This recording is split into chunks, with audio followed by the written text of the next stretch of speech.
सोलापूरमध्ये गेल्या काही दिवसांमध्ये आता पावसानं कहर माजवलेला आहे। 91 महसूल मंडळांपैकी जवळपास 43 महसूल मंडळांमध्ये 65 मिलीमीटरपेक्षा अधिक पाऊस म्हणजेच अतिवृष्टी झाली आहे। यामुळे आता 448 गावं ही पावसामुळे आणि पुरामुळे बाधित झाली आहेत। करमाळा तालुक्यातील शांताबाई वाघ यांचा मृत्यू झाला आणि 28 जनावर यामध्ये आता वाहून गेलेले आहेत आणि यामुळे आता शेतकऱ्यांचं सुद्धा मोठं नुकसान झालेलं आहे। आर्थिक कंबरड सुद्धा शेतकऱ्यांचं मोडलेलं आहे। या संदर्भामध्ये बोलण्यासाठी आपल्यासोबत असणार आहेत शेतकरी नेते अजित नवले आणि आमचे प्रतिनिधी रवी ढोबळे सध्या आपल्यासोबत असणार आहेत। मी सर्वप्रथम अजितजी तुमच्याकडे येतोय।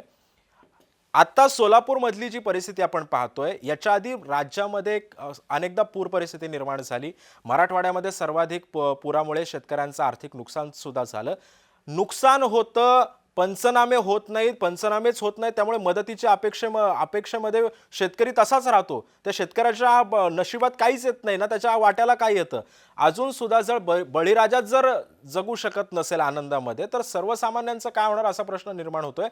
पंचनामे व्हायला एवढा वेळ का लागतोय आणि पंचनामे जरी झाले तरी मदत यायला एवढ्या प्रतीक्षेमध्ये शेतकऱ्याला का थांबावं लागतंय? हा जो प्रश्न आहे, हा प्रश्न सरकार आणि व्यवस्थेनं गांभीर्यानं घेण्याची आवश्यकता कधी नव्हे ते आता फार तीव्रतेनं पुढे आलेली आहे। ग्लोबल वॉर्मिंगमुळे आता पावसाची अनियमितता वाढणार, खूप कमी वेळामध्ये खूप जास्त पाऊस हे आता इथून पुढे सातत्यानं होणार आहे। त्यामुळे याबाबत तात्कालीन उपाय आणि दीर्घकालीन उपाय हे दोन्ही करण्याची आवश्यकता आहे। तज्ञांनी जे आता सांगितलं त्यानुसार आज जी काही झलक संबंध महाराष्ट्रात आपल्याला दिसते, सोलापूरचं उदाहरण आता तुम्ही सांगितलं। मी नुकताच संयुक्त किसान मोर्चाच्या संबंध दौऱ्यातून विदर्भातून आता पश्चिम महाराष्ट्रामध्ये परततोय। तिकडे सुद्धा मोठ्या प्रमाणामध्ये सोयाबीन, कापूस आणि शेतीचं अतोनात नुकसान ह्या पावसामुळे झालेलं आहे। दुर्दैवानं सरकारच्या वतीनं जे प्रतिनिधी जायला पाहिजेत ते आता निवडणुकीमध्ये व्यस्त आहेत, त्यांचे राजकीय डावपेच सुरू आहे। त्यामुळे कुणीही राजकीय नेता ना सत्ताधाऱ्यांमधून ना विरोधकांमधून शेतकऱ्यांकडे गेलेला नाही, शेतकऱ्यांच्या बांधावर गेलेला नाही, ही वस्तुस्थिती महाराष्ट्रामध्ये आहे। अधिकाऱ्यांना सुद्धा पुरेसे आदेश नाही आहेत, त्याच्यामुळे पंचनामे होताना दिसत नाहीये आणि पंचनामे सुद्धा दुर्दैवानं राजकीय प्रभावाखाली होत असल्यामुळे ज्याचं खरं नुकसान झालंय ते कागदावर येत नाहीत, त्याला नुकसान भरपाई मिळत नाही। त्यामुळे मोठ्या प्रमाणात नैराश्य हे शेतकऱ्यांमध्ये येतंय। एकीकडे सोयाबीन आणि कापूस अशा प्रकारे नष्ट होताना दिसतोय, दुसरीकडे सरकारच्या आर्थिक धोरणं ज्याच्यामध्ये ट्रम्प यांनी जे सगळं धोरण आणलंय त्याचा सुद्धा सोयाबीन आणि कापसावर परिणाम होणार।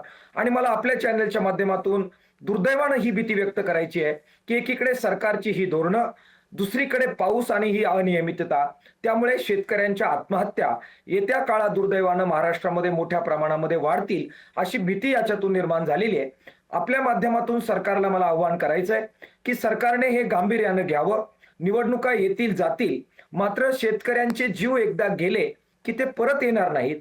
शेतकऱ्यांचा विश्वास एकदा आणखीन तुटला तर तो परत रिगेन करता येणार नाही आणि म्हणून शेतकऱ्यांच्या बांधावर जाणं, त्यांना दिलासा देणं, पंचनामे करणं, दोन प्रकार आहेत।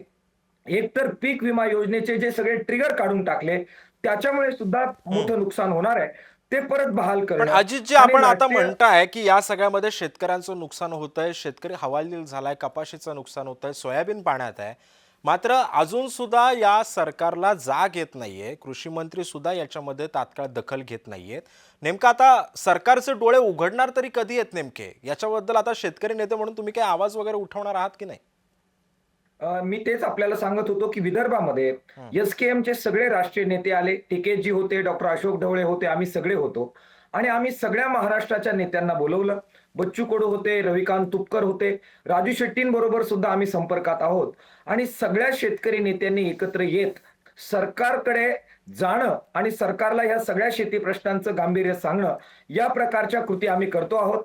त्यावर जर झालं नाही तर दुर्दैवानं सगळे मिळून एकत्र येत एक मोठं लोकशाही आंदोलन जे शांततेच्या मार्गानं मात्र हजारोच्या संख्येनं होईल आणि दिल्लीच्या सीमेवर ज्या प्रकारे आंदोलन झालं त्याची पुनरावृत्ती महाराष्ट्रात झाली तरी सुद्धा हटायचं नाही, अशा प्रकारच्या मानसिकतेमध्ये दुर्दैवानं आम्ही जातो आहोत।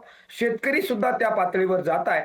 सरकारने अंत न पाहता आणि आंदोलन करण्याची वेळ न येऊ देता कर्जमाफी आणि नुकसान भरपाई पीक विमा या सगळ्या बाबत पुढे यावं असं आव्हान आम्ही करतो आहोत. नक्कीच अजितजी, मी आता आमच्या प्रतिनिधींकडे जाणार आहे. स्थानिक प्रतिनिधी रवी ढोबळे सध्या आपल्यासोबत जोडले गेलेले आहेत. रवी, तुम्ही आता सोलापुरातल्या कुठल्या भागात आहात आणि आता तिथे सध्या नुकसानाची काय परिस्थिती आहे? शेताशिवारातलं पाणी ओसरायला सुरुवात झाली आहे का? निश्चितच देश मी आता सध्या उभा आहे सोलापूर तुळजापूर महामार्गावरती एक हं, शेती आहे. त्या शेतीमध्ये ऊसाच्या पिकाचं जे आहे ते मोठ्या प्रमाणात नुकसान झालेलं आहे. हं, पाणी ओसरायला सुरुवात झाली आहे. मात्र जवळपास सोलापूर जिल्ह्यातील 1,65,000 हेक्टरवरील पिकाचं जे आहे ते नुकसान झालेलं आहे. हं. शेतकऱ्यांच्या शेतामध्ये काल जे आहे ते कमरे इतकं पाणी होतं. त्यामुळे त्यांचं हाताशी आलेलं पीक जे आहे ते वाहून गेलेलं आहे. शेतकऱ्यावर कुठेतरी आसमानी संकट जे आहे ते आलेलं आहे सिद्धेश. नक्कीच. त्यामुळे आपण पाहतोय की सध्या कशा पद्धतीनं या ठिकाणी पूर परिस्थिती निर्माण झाली आहे. पण रवी, जर आपण बघितलं असेल तर कुठले प्रशासकीय अधिकारी किंवा कुठल्या नेत्यांनी याला भेट दिलेली आहे का शेताशिवाराला, आणि कुठलं आश्वासन शेतकऱ्यांना मिळालंय का आतापर्यंत? 2च दिवसापूर्वी पालकमंत्री जयकुमार गोरे आणि जे अक्कलकोटचे आमदार आहेत सचिन कल्याण शेट्टी यांनी अक्कलकोट येथे बोरगाव येथील पुराची पाहणी केलेली आहे आणि शासनाकडून जे आहे ते लवकरात लवकर मदत देण्यात येईल असं शेतकऱ्यांना आश्वासन दिलंय. मात्र अद्याप ही प्रशासनातील अधिकारी जे आहेत ते शेतकऱ्यांच्या बांधावर पोहोचले नाहीत.